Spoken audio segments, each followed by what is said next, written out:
Dude, they updated it. This is cool. Okay, so the book is called God and Time, 4 Views by Greg Gansel.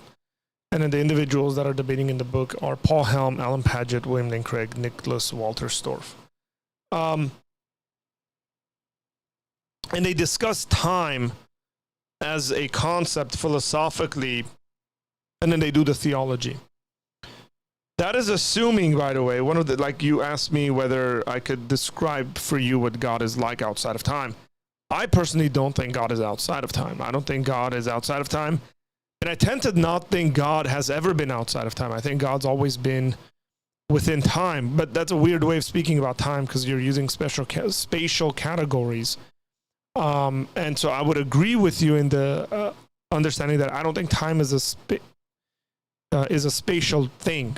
Right, I think as God has always existed, time has existed, as love has existed within the Trinity. And so is it a category error? Not necessarily. It is not a category error, I would say, because it really comes down to your view of time in a scientific and philosophical sense. Okay?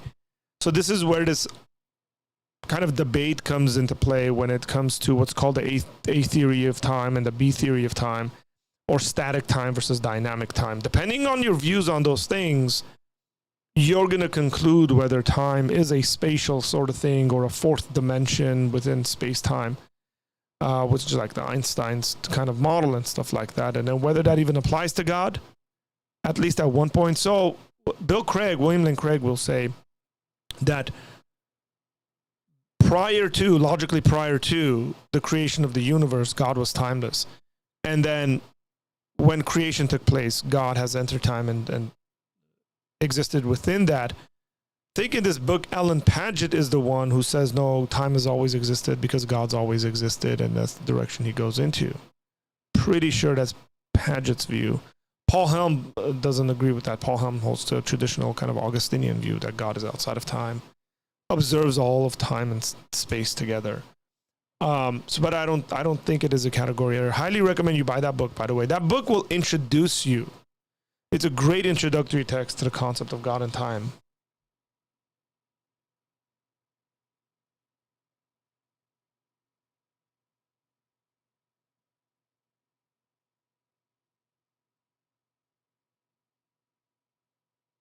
So highly recommend it.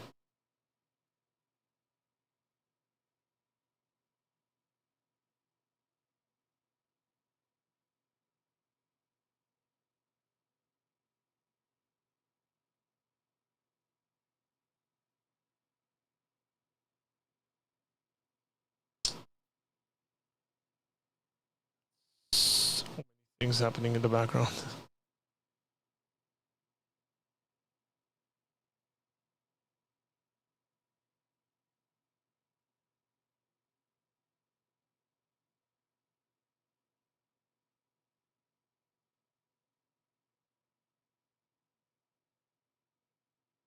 Great question, by the way.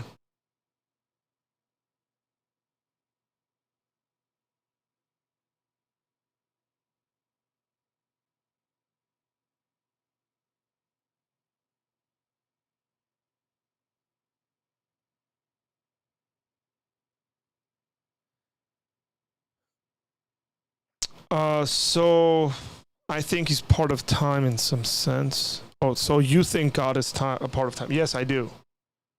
Yeah, I think that's the most, I don't know, maybe common sense view of the thing, if I want to use that kind of language. But I would say I think God is, I don't like using language like that. I don't like saying like he's within time, right? But time has existed as long as God has existed. I just don't think God's time is measurable. Because when it comes to time, we usually use like physical things to measure time. And none of that exists for time. So I would just classify it as duration that moves forward. And the future is a real possibility for God. Like he's not experiencing the future. He's always in the present. And God has... and maybe these two things kind of like overlap. Like, I don't know, Earth time and God's time. I don't know. And then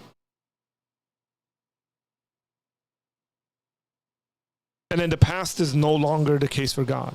Like, so by the way, this does one thing for me in a very practical sense, is that my relational connection with God is precious, right? Like, it's in the sense of like, I talk to him, and for him and me, that's a brand new experience.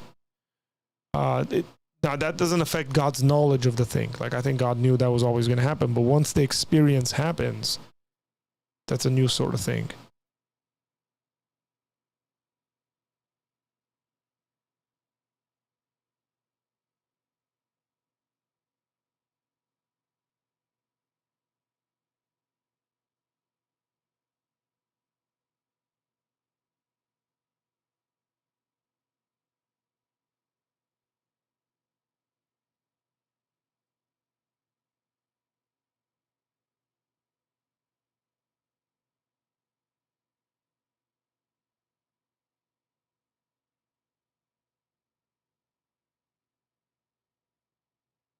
Great question, by the way. I haven't had someone on for interviewing them on this subject, but it's a great subject.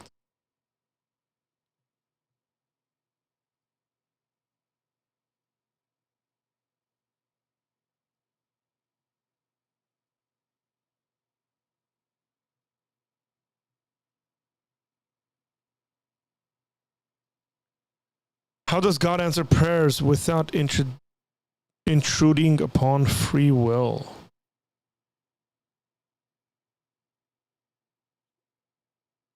What do you mean? Like, I actually think we don't really see prayers of the sort of like asking God to make people do X, Y, and Z in the Bible. At this, actually, when I realized this, like, to be theologically consistent, I remember what I was doing. I remember exactly what I was doing in the conversation I was having when I realized that I was praying inconsistently to my theological view. So, like, I would pray, like, God, make so and so a Christian. And then I remember realizing, I don't believe God does that. I don't think God. By the way, even if you're a Calvinist, you can pray that because it's been predestined. So, you saying, God, make my mom a Christian really doesn't matter, because if he's decided, then that will be the case. If he hasn't, that will not be the case. But I was like, I don't believe that. And so I changed the way I pray. And so my prayers, I guess, about for people I actually think they're a lot better, right? My prayers for people are a lot better in the sense of, like, if I'm praying for someone, I don't go, God, make them a believer. I specifically ask God to do specific things in their lives, the way he might reveal himself to them, how he could speak to them, or if I had a conversation with that person, that I specifically speak to God about that conversation with that person. So yeah, I don't pray in that way. And I'm not very sure whether we see that in the Bible. Arthur, isn't that a straw man? How would it be a straw man? So say that, like, let's just think about my kids. Say God has predestined my son to believe. He did it in eternity past, and he decreed it to happen. And here I am praying, God, make my son a Christian. It's already been decided. Or the opposite of that has been decided. And I'm praying, God, make my son a Christian. Is anything going to change? Like, in reality, will that change anything? No, it doesn't seem like it.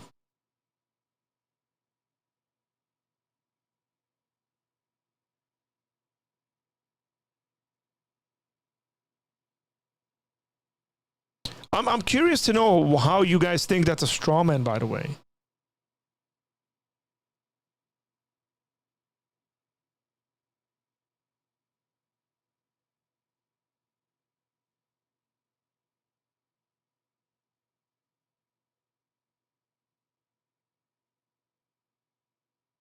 I don't. I frankly do not.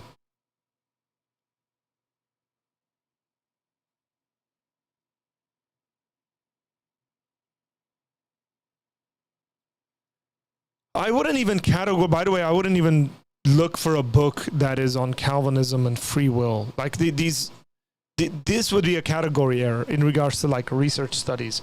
If I were you, I would just find the book on free will and determinism, not necessarily free will and Calvinism.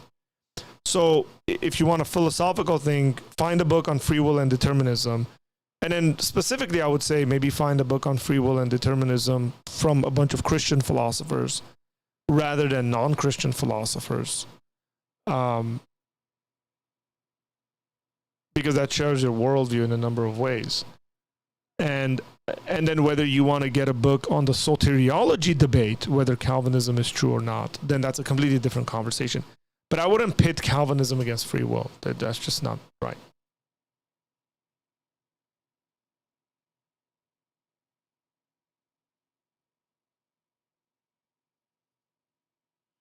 Maybe God's will is a parameter that is a default, and whatever happens within it is up to us. Yeah, I can see some sort of a view like this being a possibility, but with a number of nuances that need to be made within that.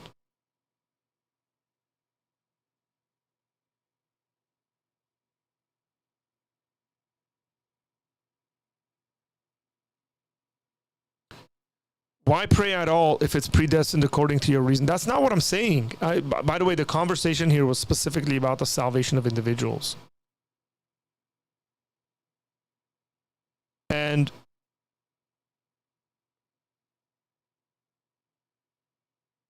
I'm saying, like, when it comes to praying for actual change in certain things.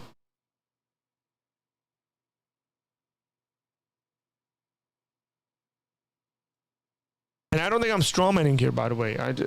You guys need to show me how I'm strawmanning before I can agree with you guys that I am strawmanning anything. And whether Calvinists reject that or not, that's fine.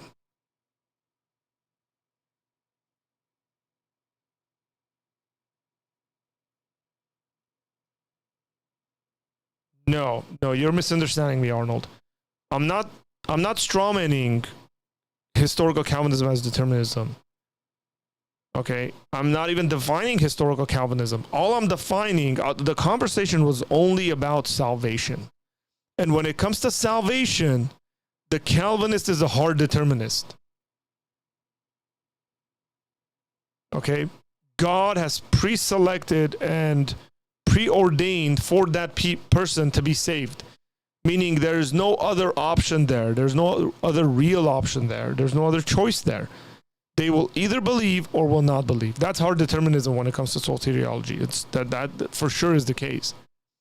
Whether the Calvinist believes in freedom of choice when it comes to other matters, that's fine. Like, I don't necessarily have an issue there. I don't want to have that discussion necessarily. I'm just speaking about salvation.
So based on your understanding, you would your argument, you would argue that the Calvinists shouldn't evangelize because God has predestined the elect. Not necessarily. No, I would say that the Calvinists would evangelize, and the only reason they would be evangelizing is because God's told them to evangelize. That's about it. No, that's not about it. I take that back. You could very conceivably argue a case in which God has predestined for those individuals to become that way through the evangelism of those specific Calvinists, right? Let's just say, or Christians, not necessarily Calvinists. You could even do that with prayer, that God had predestined for me to pray a certain way for that sort of thing to happen.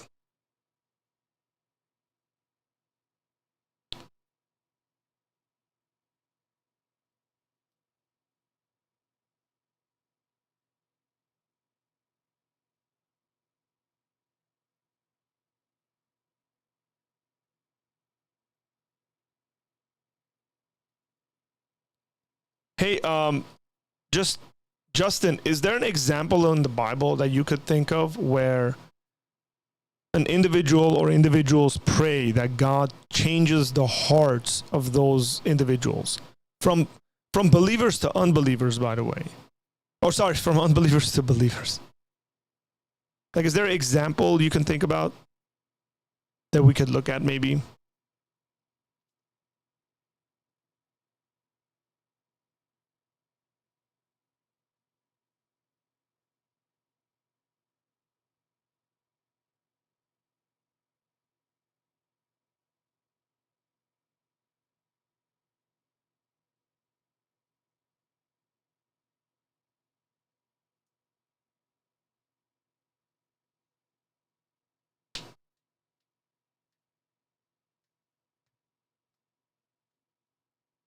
What's up, Jerome? By the way, Jerome, you should rewind and watch the beginning of the stream. It's gold.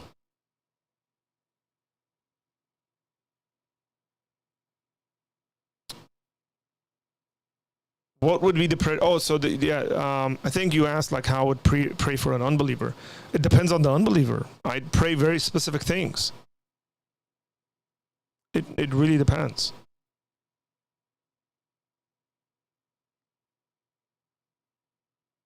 It wouldn't just be, and it isn't in my life, God save so and so.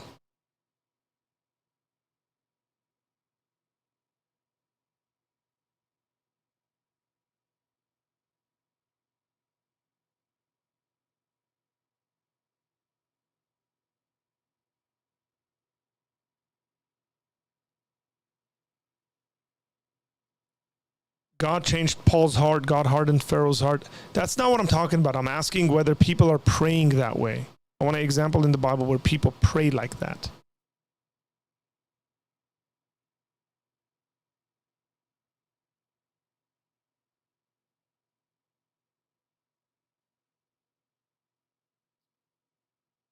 I think it's fallacious to say since there are not examples, therefore we shouldn't pray for someone's heart to change. That's not what I'm saying. I want to have the discussion, say, like on a biblical basis, and then let the theology arise from the Bible, I would say. Right? So if you have like certain things that are consistently done in the Bible, for example, I'm just making a scenario out of this, then it would be the case, like suggested, to do those things. If you don't have any of it, then at the very least, I would just be cautious and question it, correct? I mean, I think you and I both would agree to that, like 100%.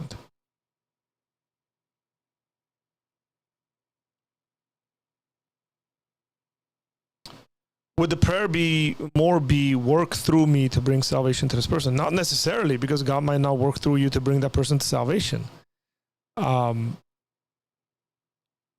God might use other people to bring that person to salvation. Again, like, why can't we get so specific in our prayers? right? Let's just say, let's just presuppose the individual you're talking to is very interested in the design conversations, like is very open to design being an argument, a serious argument for God's existence. So I would pray along the lines of that for that individual and speak to God about that individual and ask that God would make those things more visible to him, would work in his life to even bring other people in his life that would communicate those things better. Various sort of things that would go right along the lines of that, rather than just the generic prayer of God save my friend, or use me for, like, maybe you aren't the person.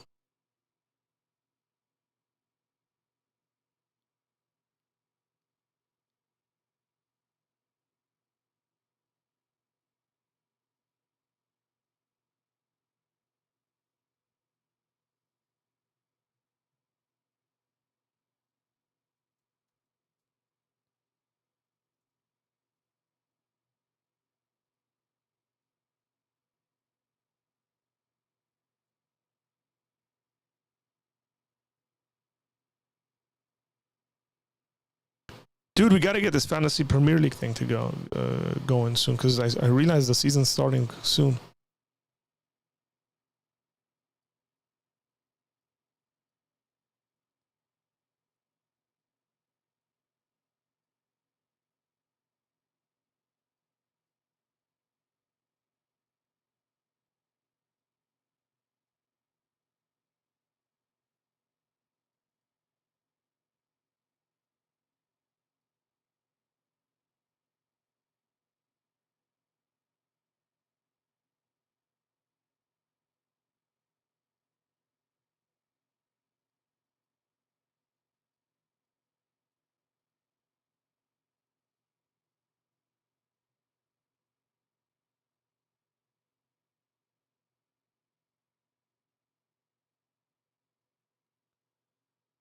Arthur, so is it your understanding that historical Calvinism is hard determinism? I don't even know whether you could refer to something as historical Calvinism, because very early on after Calvin, you have these conversations about double predestination, about it being hard deterministic, and then some denying it. So it would be unfair for me to say this is the way that is. It's very clear that within Calvinistic circles themselves, from very early on, there were individuals that believed in hard determinism. So that's not me saying that. That's within the Calvinist camps, very early on, certain individuals saying, yeah, it's hard deterministic. I'm actually like very open to Calvinists arguing for compatibilism. Most of the Calvinists I know are compatibilists anyways.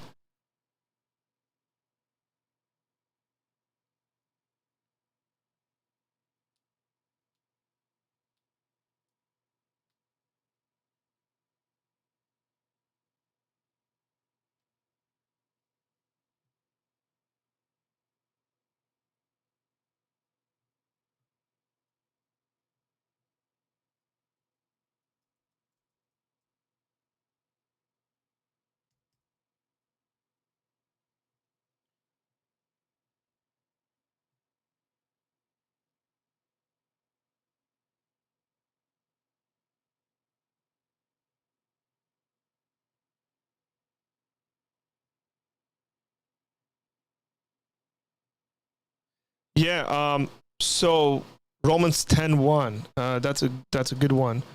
Let me just pull that up, and I'll tell you what I think about this. Okay, so Romans 10:1 says, "Brothers, my heart's desire and prayer to God is for them that they may be saved." I think this is the focus here is more on like what Paul is desiring for these people, but I think that's a normal desire to have. Like, I desire that all men be saved. I mean, Paul standing in front of in Acts, in front of the court, says that I desire that all of you were like me except for the chains. I don't think that's necessarily saying that it's not a prayer that God save them in that sense. Like it's a desire of the heart that people would be saved. You can even go to this and say this correlates to God's desire that all men be saved. So I'm okay with that. What I'm saying is the prayer of like, God, save my mom.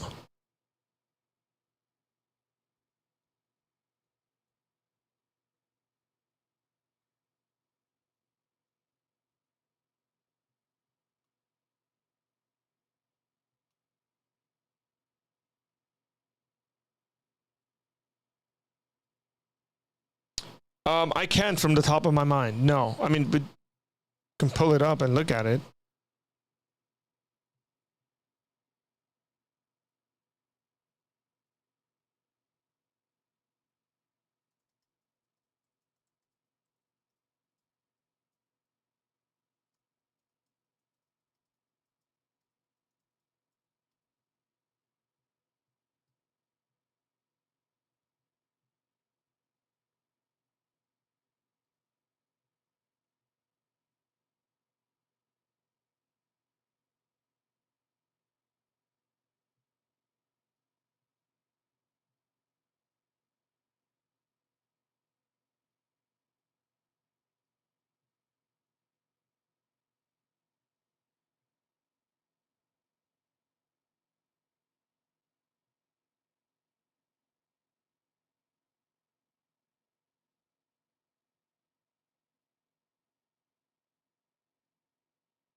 Is it sinful to pray to God to save your mom? No, I wouldn't say it's sinful.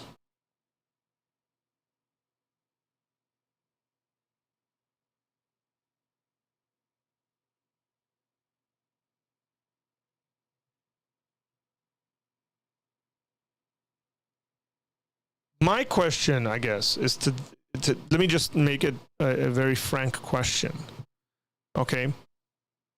Do you think if you didn't pray to God to save your mom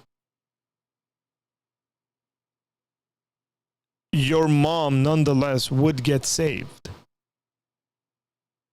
if God had determined it to be so? And that seems to me that's very simply yes.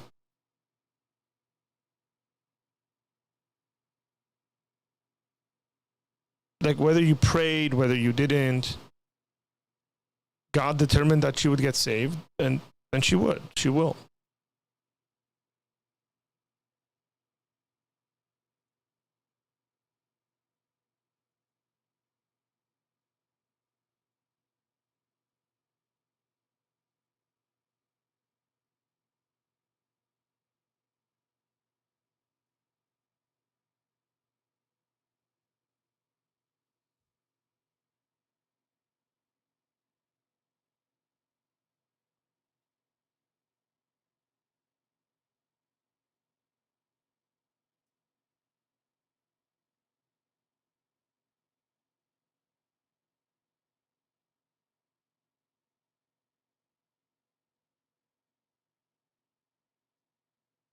Correct. That's fine, Arnold. Look, I'm okay with this. Like that, God has ordained the means, which is our prayers, and the end, the salvation, which means even your prayers for that thing aren't freely done. Could you do otherwise, is the question to ask. Could you not pray for your mom? No, because he's ordained you to do it. But you're trying to run away, it seems to me, from more determinism. But in doing so, you're arguing for more determinism.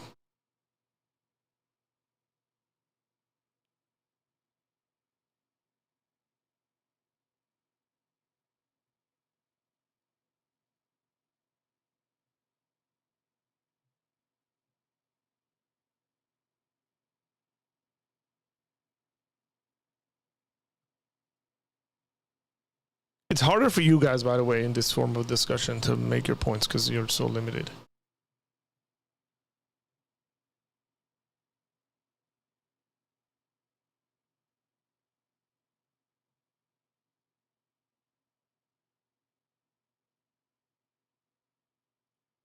Preordained, meaning that God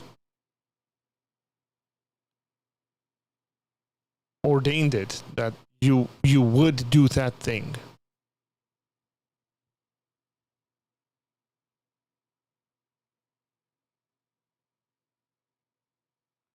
Sean, don't say dumb things like this, really.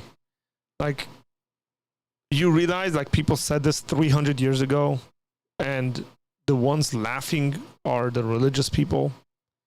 Like, just so silly. You guys don't, like, study history, man. Like, seriously study history.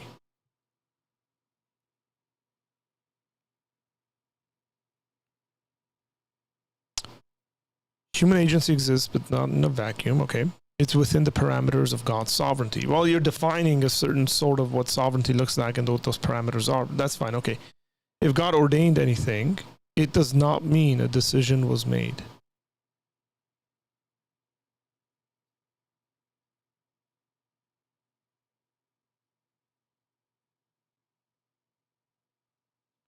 Wait, what? If God ordains anything, it does not mean a decision was made?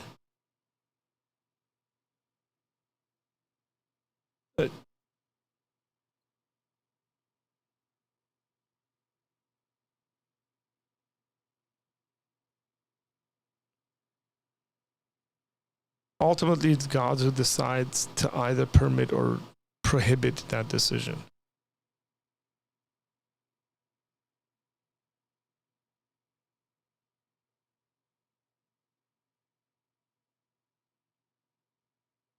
If God ordains anything, it doesn't mean a decision was not made.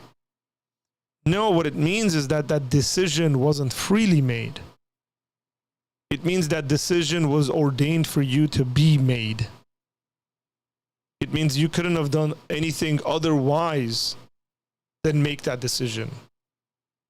Clearly, there's a decision made. I mean, that's a given. Somebody could pick at it and say whether we could even call that thing a decision or not. That's fine. I wouldn't go that route, maybe.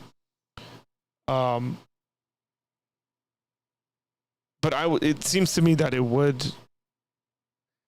Speaking, it's in a certain way, it's speaking strangely about what it looks like to make a decision. It's like if I make the decision to pick up this pen, suppose my decision to pick up this pen was like inputted into my mind from an external force, that once it was, I could do nothing other than pick up the pen. Would we be able to call that a decision? Did I really make that decision? Well, no. I mean, you could do it for the purposes of just speaking and engaging and all that stuff.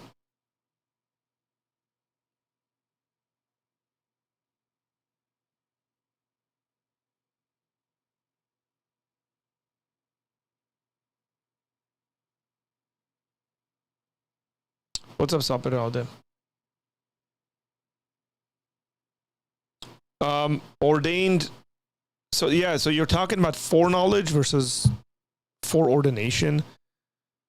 Generally, when people talk about foreordained or ordained, they're speaking about God made it happen, not God knowing that it was going to happen. Almost everybody agrees that God knows that it's going to happen or a thing is going to happen.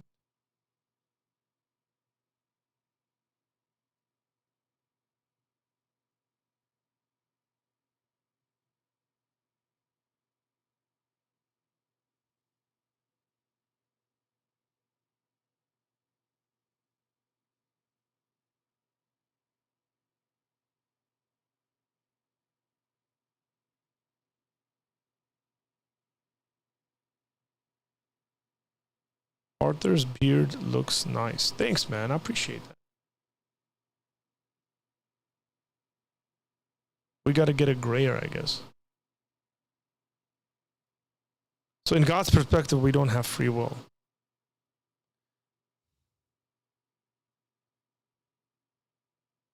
But from ours, we do. I mean, it really depends on how you define free will, man. This is probably Sky Apologetics. I'm not very sure whether you're familiar with everything that goes into this conversation. And maybe it's, I don't know. I don't want to confuse you more than like you would need to be confused. My view would be, I would say you have free will. I believe in free will. But yeah, I think generally from a more Reformed Calvinistic position, that would be an adequate. It would be unfair for me to say, yeah, from ours we do, because some of the Calvinists would argue that no, we have legitimate free decisions that we get to make. It's not that it just seems like we have that. We really have that, is what they would argue.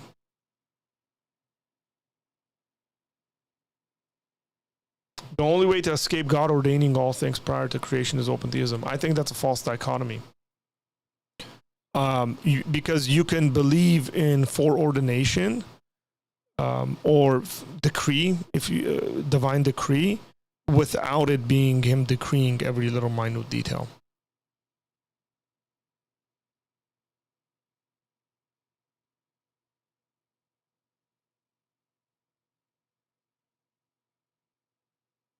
This is why I think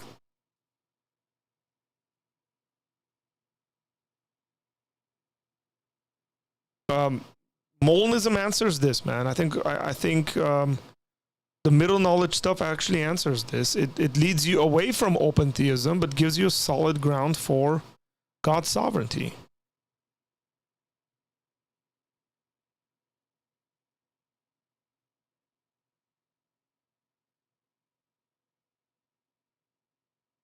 The elect, being the people of God, will ultimately get saved. That's clearly the case.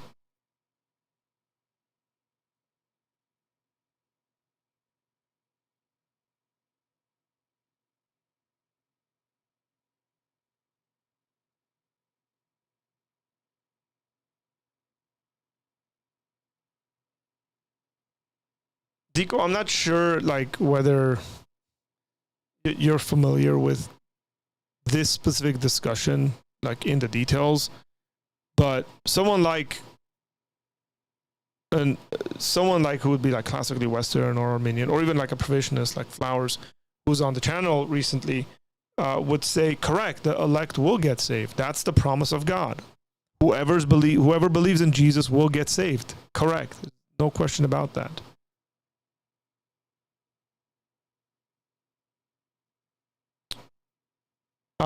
Sean says, I'm a Calvinist atheist now. Hey, Sean, if you haven't realized, by the way, if you're an atheist and you believe everything is physical and natural, you're already a determinist. Because naturalism and physicalism and materialism all lead to that. The best you can do is some kind of probabilistic stuff.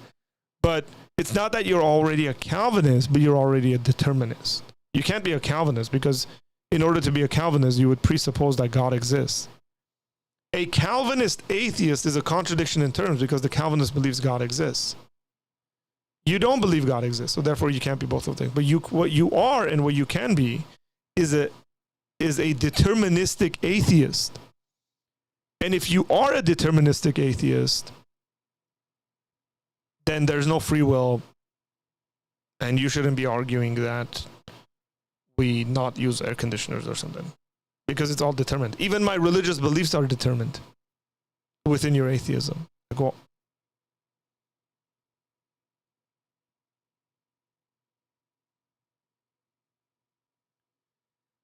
if God has foreordained a person from committing X in your view, can the person do otherwise? Well, I don't think God has foreordained anyone to do X. Like, that phraseology would be only used within a Calvinistic frame of mind. But let's just say he had. Right? Like God had foreordained Arthur to pick up this pen. in your view, can that person do otherwise? No, he couldn't do otherwise.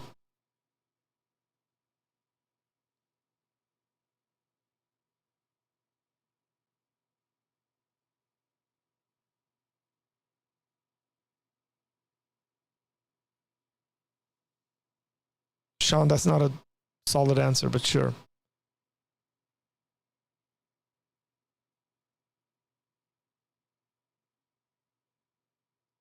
Of course you can prove something doesn't exist.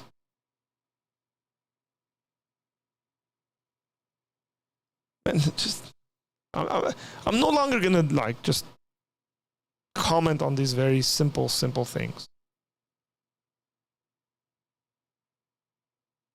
Plenty of people have answered this.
Yeah, I'm not sure what you're getting at here, Jason. What about it? Are you talking about like God? Yeah, I think Jesus' death is foreordained.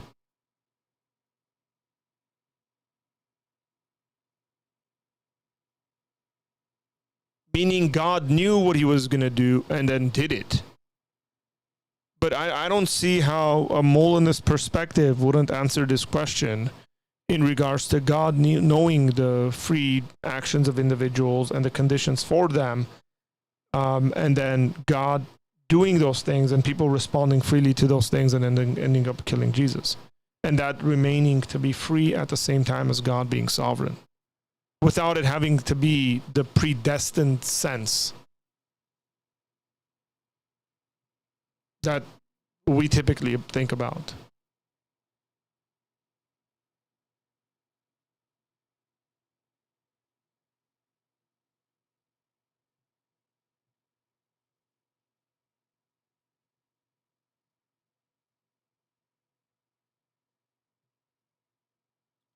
I can prove that square circles do not exist and cannot exist. Because a square by definition is contradictory to what a circle by definition is, and that thing cannot exist. I just did. This is what I mean, man. Like, you guys pick up these statements from just like randomly being made from wherever, and then you think they're actually solid and hold water.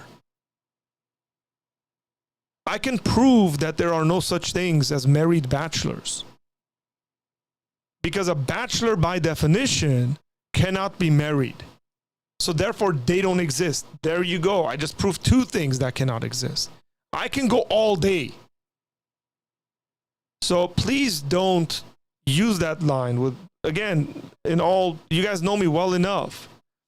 Like, if it's a solid argument and then you got something that holds water, we'll take it all day. But when you make these simplistic statements, it's going to get called out and shut down real quick.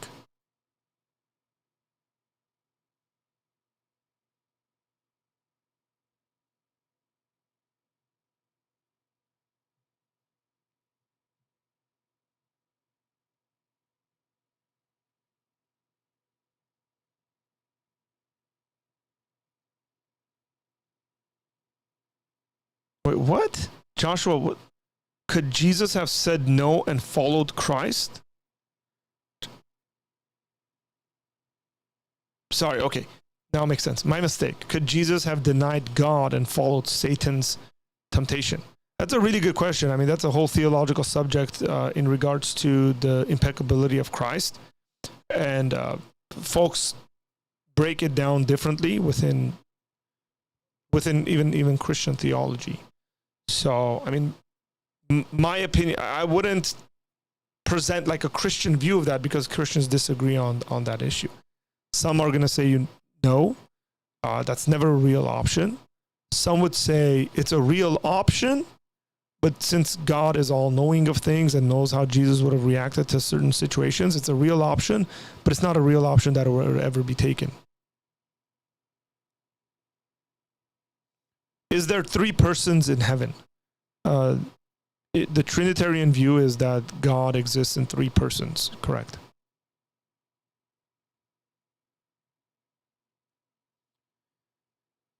Would it have been possible for God to create a world where people have free will, but they always choose the good? It doesn't seem like it. I don't think that's a possibility.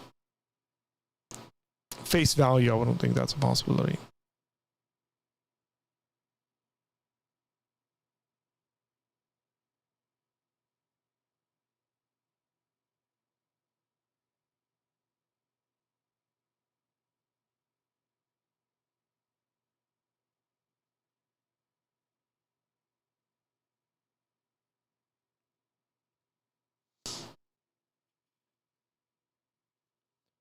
Sky Apologetics says, Arthur, your email won't work. I'm not sure why. That's not true. My email works and I get emails all the time. Maybe you're doing something wrong. That's my email. info@apologiacenter.com. Maybe your emails are going to my like junk thing. Hang on.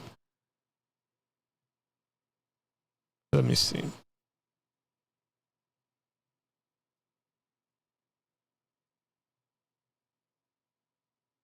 Hey, yeah, for some reason your emails, I just saw this.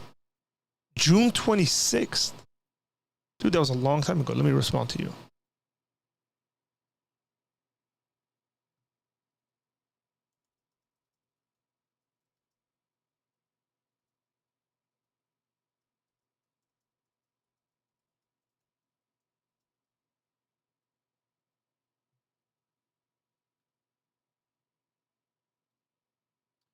Okay, it should be fine now.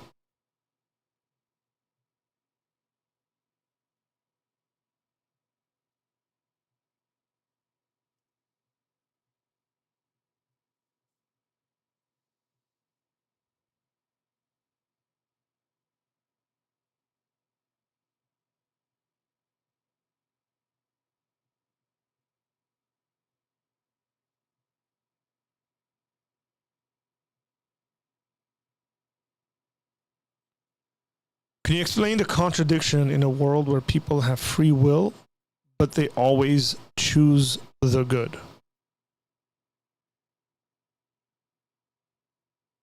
If the opposite of choosing the good is really there, and they're not picking it,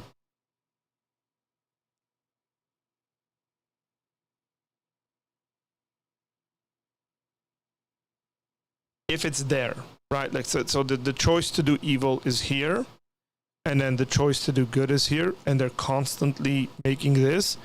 It seems to me something has been, well, not something has been. I would say that that's not an actuality in regards to the free will, because this thing is still there and nobody's picking it. So it's not really an option, right? Unless their nature is of a different sort or whatever like that, and then we redefine what free will and all that looks like. But in the way we're speaking about this subject, it doesn't seem to me that that would be a possibility of God creating a world where it's a real option and nobody just picks it. This is partly why, by the way, when you get a view of heaven or eternity in Christian theology, the real option of picking evil is no longer there. Like there is no temptation. There is no Satan. None of that. There's a glorification of the human that happens where their nature is changed, where they don't go in that direction ever. That's my commentary, by the way, on the subject.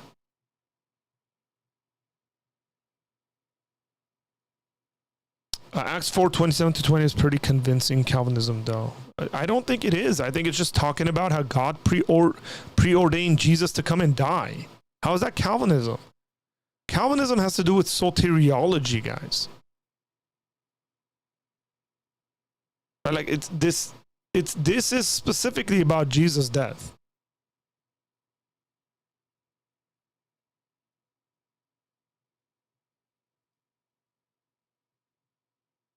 I disagree here, Justin. I think there's a lot better texts you can use for Calvinism, especially out of Acts, than this one. This one has to do with like God preordaining something in regards to history rather than individuals believing.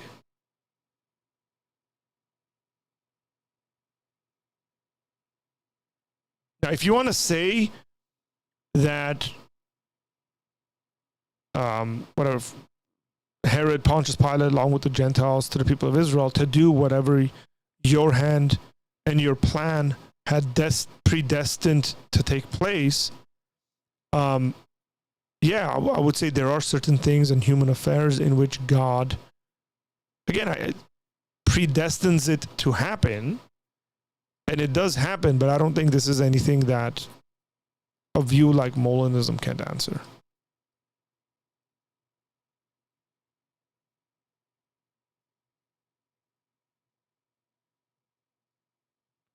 Prove a circle doesn't exist. Your argument is sophomoric. You can't prove something doesn't exist proving a circle isn't a square. Oh my gosh, bro. Come on. Like you cannot actually accuse me of my argument being sophomoric when I just prove to you that two things are logically impossible and they cannot exist ever. And then you're calling my argument sophomoric. I gave you two examples, by the way. Square circles existing. They can't. It's an impossibility. And married bachelors existing. Same category, by the way. I can prove they don't exist because they're logically contradictory, and then you're calling my argument sophomoric. I would say it's not my argument that's sophomoric. It's your understanding of what I'm actually saying that's sophomoric.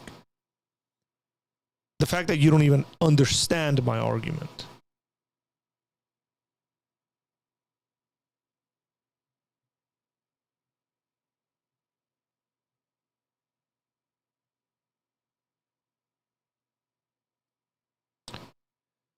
What do I think about a presuppositionalist approach to apologetics? I mean, I don't mind presuppositionalist arguments, but I don't hold to presuppositionalist apologetics in the sense like as a frame of doing apologetics. I'm not a presuppositionalist, so.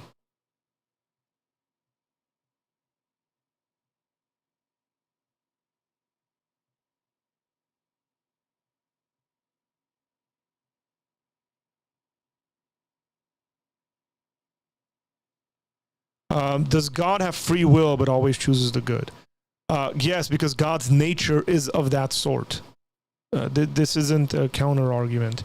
And I think we will, as believers in God, one day share in that nature and therefore be able to do that good. But when we're talking about human beings have free will, and in the sense that God has free will, we're talking about two different things. That doesn't impact my argument in any way.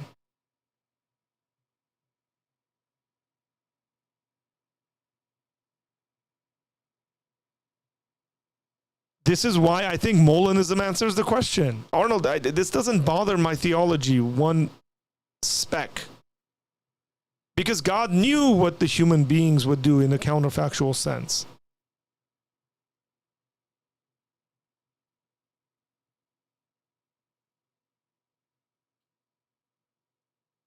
I'm not denying any of these things. All of these things are answered within Molinism.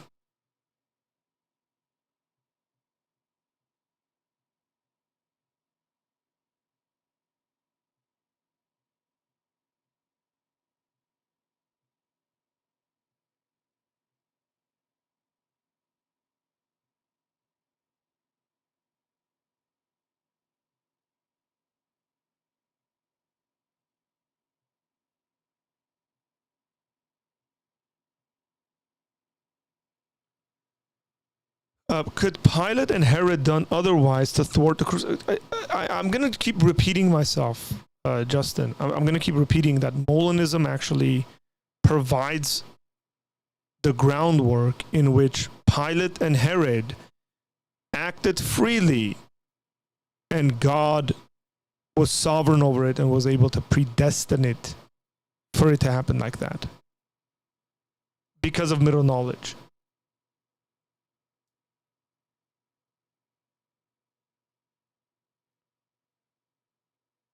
What did you prove doesn't exist? I proved that square circles cannot exist. Of course you can prove a square is a square is a square and a circle is a circle. A square is a thing that has 4 equal sides and 4 right angles. That's a square. Anything beyond that is no longer a square. And a circle, by definition, right, has an equal radius and no angles at all. Like, bro, just think about this stuff a little bit before you guys like engage me. Like, there's a big difference, by the way, between asking like a question like, Arthur, can you explain what you mean there? I'm having a hard time understanding you. Then I'll do it. But trying to develop your arguments, like your arguments in a way of like the way you come at it with questions, then it's an argument of back and forth rather than a teaching moment for me. And then I would just say, you're not understanding the very basics of this stuff. How am I going to talk to you about like more complicated matters when you can't even define what a square is?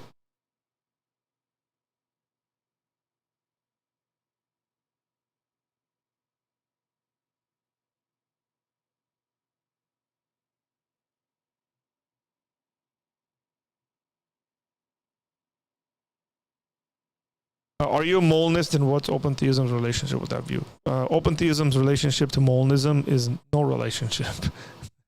Molinism is a completely different view on God's sovereignty and human free will. And the open theists would reject a number of the things that the Molinist holds to.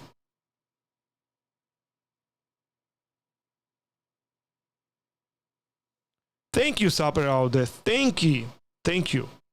The law of identity, the law of non-contradiction, and the law of excluded middle make square circles impossible. Therefore, me proving that they cannot exist. Same thing when it comes to married bachelors. Therefore, me proving that they cannot exist. So when somebody says, you can't prove that something doesn't exist, and I can prove at the very least 2 things that cannot exist, and you don't understand it, then I don't know what to say. Like, I really don't. The person making a negative claim cannot logically prove non-existence. Oh my gosh.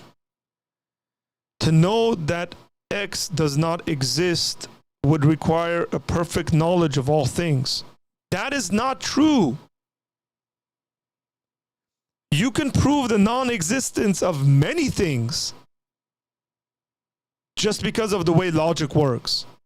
And if you can't understand that, then it'd be like the way I just explained it and the way Saperaude explained it. I don't think it's an information issue. I think it's an arrogance and a pride issue that you can't understand that.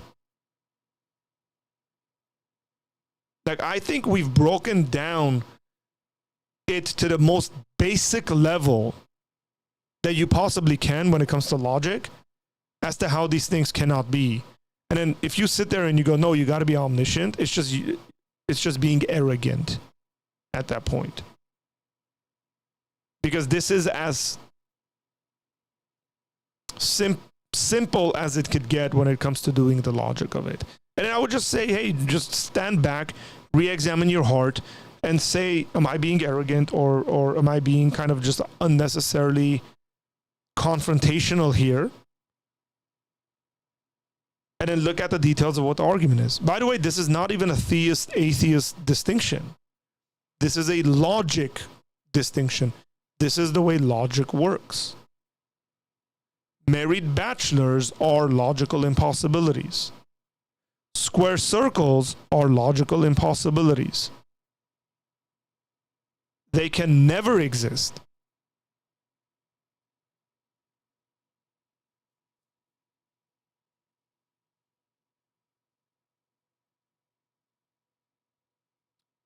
Yeah, Arnold, I'd love to, man. Yeah.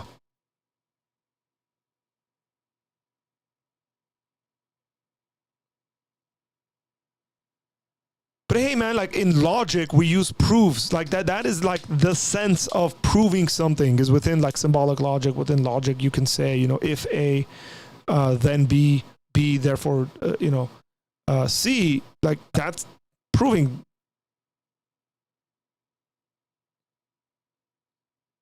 Good question said the poll is worded in a funky way. Good question. You should go back to the beginning of the stream, and then it'll make sense as to why that is worded in a funky way.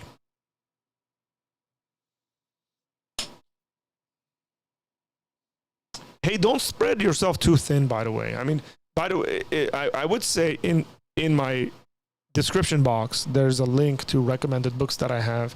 And I would say those are really good starting places, and you should start there rather than let me read this book and that book and this book. So just one step at a time, guys.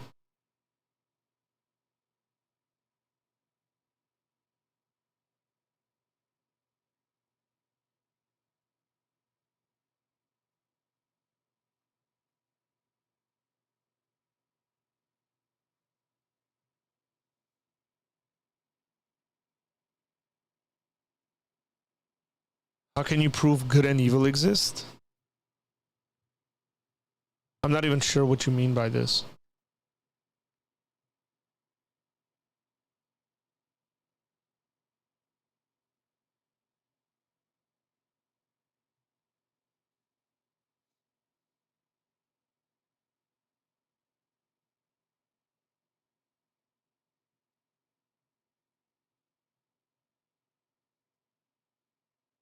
Like, hey, Saper Aude, you're on board with me on this in regards to, right, like square circles not existing.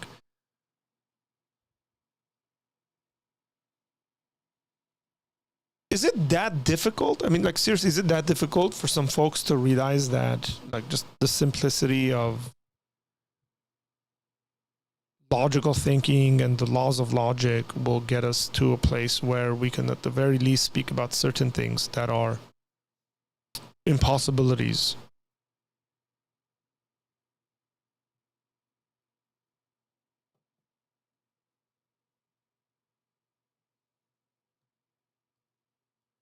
You guys, it's the funny thing about this stream is gonna be I'm gonna have to go back and edit like I'm gonna have to go back into the YouTube editor and then leave my conversation with Pisabi there and then get rid of that like entire chunk between we get into this argument and conversation and just like cut that all out and then leave the rest of the stream up.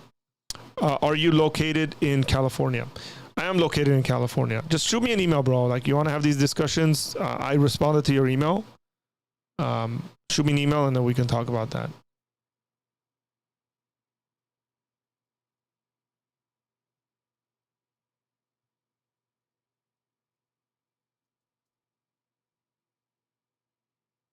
But I'm in California, yes.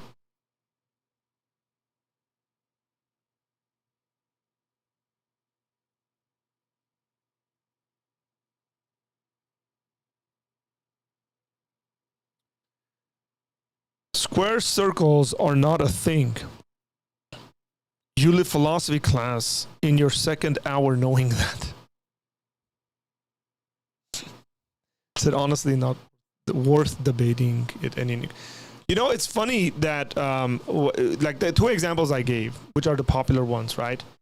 That square circles and married bachelors.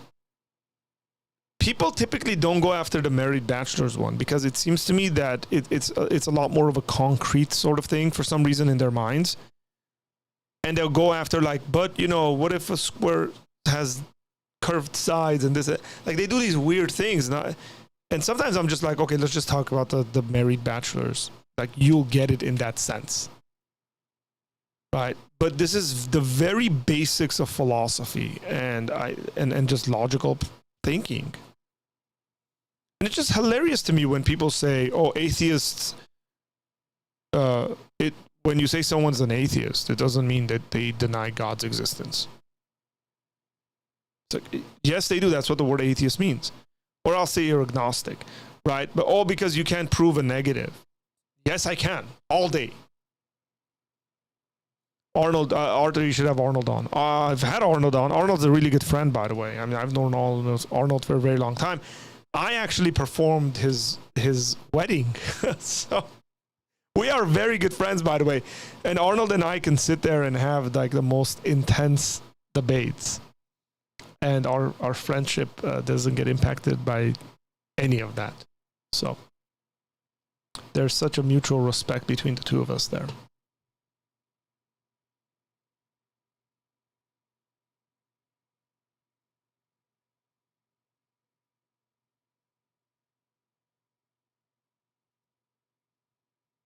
Arnold, again, man, he's a great guy. Are you familiar with God Logic? Yeah, I'm subscribed to his channel. I can't say I'm familiar with him. Okay, here we go. I mean, it's not complicated. I don't really know what that person is talking about, Arthur. There's no controversy over common logical contradictions. Sean, if somebody doesn't believe in Jesus and follow Jesus, right? Repent. What the very basics of the gospel are. Christian theology teaches that person's going to hell. This is why I implore you, this is why I would ask you to take this stuff seriously and to repent and give your life to Jesus so that you wouldn't go to hell. I don't want you to go to hell. You're asking me whether I think you're going to hell. If you reject the gospel, you will go to hell. And I am not an evil person for saying so. That, in my mind, that's the equivalent of me saying, if you break the law, you will go to jail. And then you end up breaking the law and then go to jail and say, I can't believe Arthur said that. Those are the parameters of this thing. Whether you will not, how that looks, dude, that's entirely on you.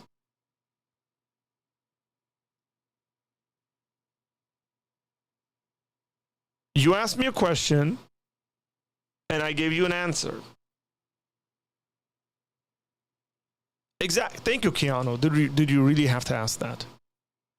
It's so funny to me in that, like, asking me, and this is not the first time Sean's asked that, asking me that, and then when I actually articulate it, somehow for Sean and for some other people, Arthur becomes a bad guy, or he holds to this fanatical view or something like that. So let me ask you this, Sean.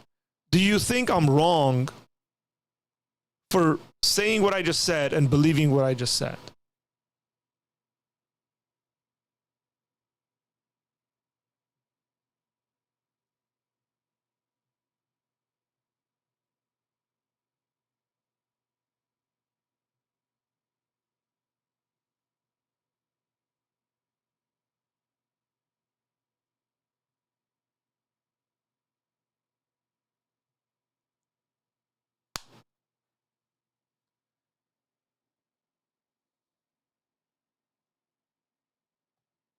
This is a sickness of the highest order.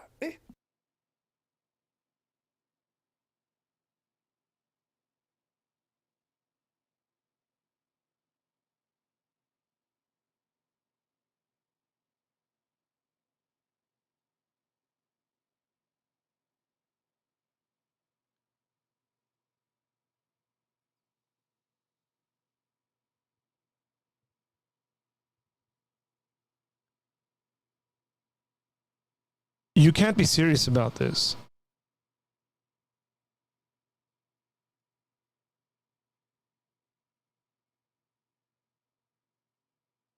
A bachelor, by definition, is an unmarried man.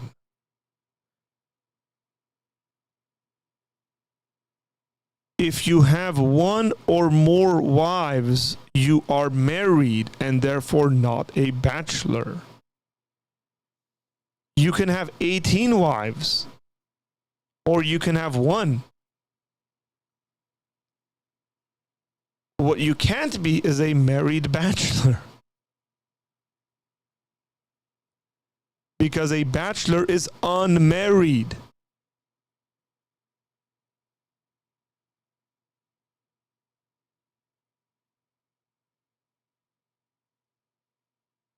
Like, I'm really trying hard here, man. That's bad. Like, if I was teaching a philosophy class and you said that, F.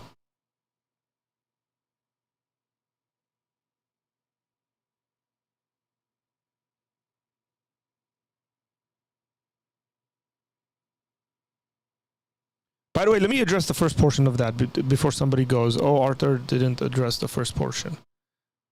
Where is the comment?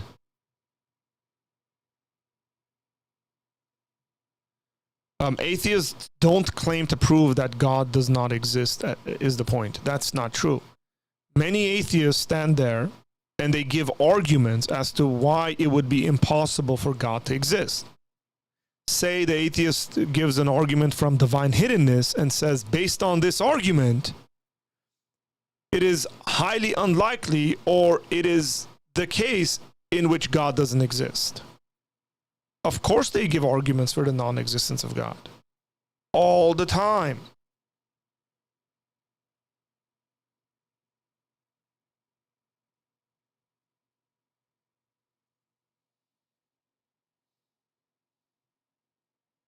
Dude, at this point, you're just trolling, honestly.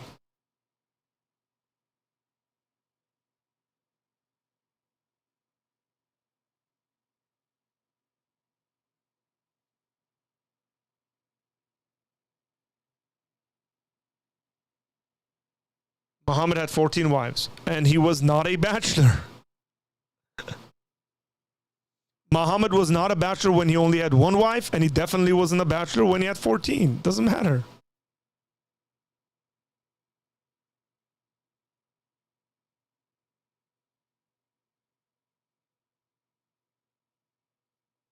Well said. You can arbitrarily define any word to mean whatever you want it to mean. Correct. So if I want to call this an apple, right? Like, let's just say, I can.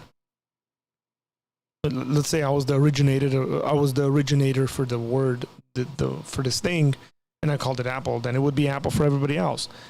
And you could say language to an extent in that sense is arbitrary, but that doesn't mean you can define logical contradictions into existence. Correct. What I wouldn't be able to say is that this is an apple and a cup at the same time in the same way. That would be a contradiction.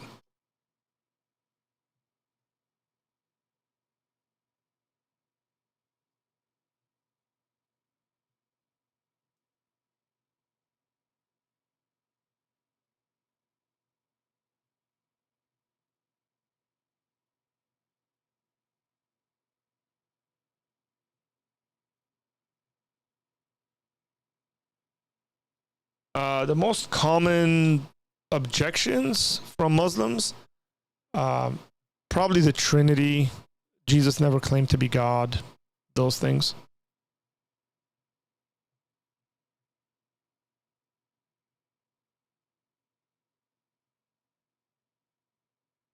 Bro, I'm telling you, a bachelor is an unmarried man. Like, seriously. Okay, cha-ching, man.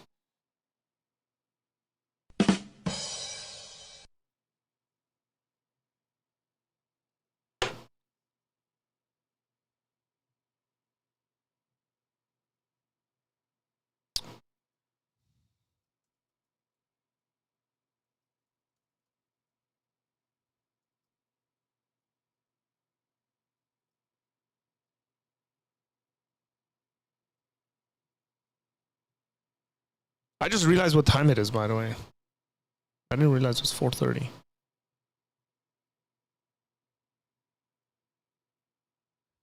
Yeah, okay, so let's just end it there, huh? let's just end it with a joke. What if he has a bachelor's degree? I'm going to end it there. I think that's fun. I got to go back. Once this processes, I got to go back and get rid of that middle portion. I'm trying to do something here, guys. And I think it's going to help with the channel and some of the videos. I'm going to try to edit these live streams, not just take stuff out and post them as videos, but edit these live streams and get certain portions and then change their titles. So like today we spoke about Calvinism, free will, and married bachelors and square circles. Like that might be the title of the stream later on, instead of it being just titled Monday Q&A, right? And I think that'll get some traction for the channel a lot more. Yeah, then I gotta just like work with YouTube's editor internally, and I think that would work. I tried that on Fridays. It was a bit of a simpler editing, and it worked well. It takes longer. The thing is that it takes YouTube a number of hours to process it, and then it takes a number of hours for it to actually be edited, or right, like the processing takes time.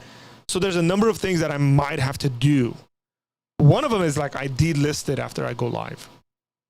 I unlist it, and then do the editing, and then post it up as a video, as a listed video. But I'll probably keep it up in the time. I'm gonna try a couple of different things to see how it works and what the best version of it is. Okay.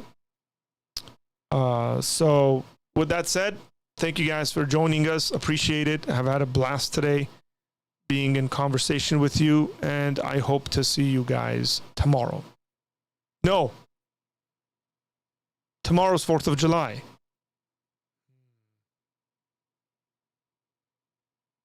Should I do a stream tomorrow or not?